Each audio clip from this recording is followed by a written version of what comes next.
So today we're gonna go over how to operate your Pro Taper hour meter. Instructions: recommend that you mount it on the steel frame. I had it mounted, I wanted it here, it's just easy, convenient.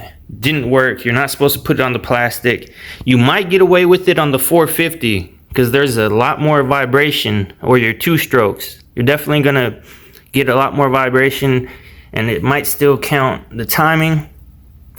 But for the Raptor, you want it on the steel frame. So if you use the little holes and put the zip ties through, you don't need the sticky tape. This is a lot more solid. You're gonna get a better mount doing that.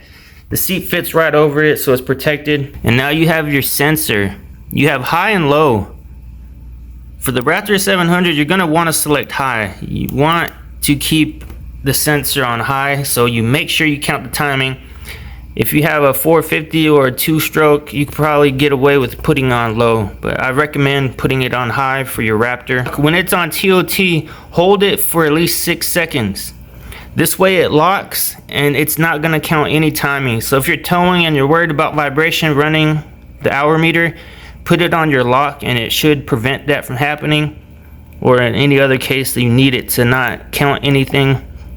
And then to deactivate that, just hold it for, make sure it's on the tote, hold it for 6 seconds, and it'll turn back off.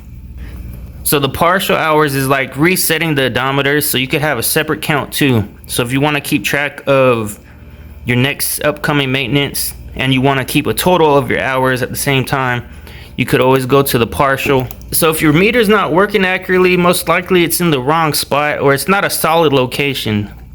You're not gonna beat this place. It's safe, it's protected, people can't yank it off, it's not gonna get damaged while you're riding.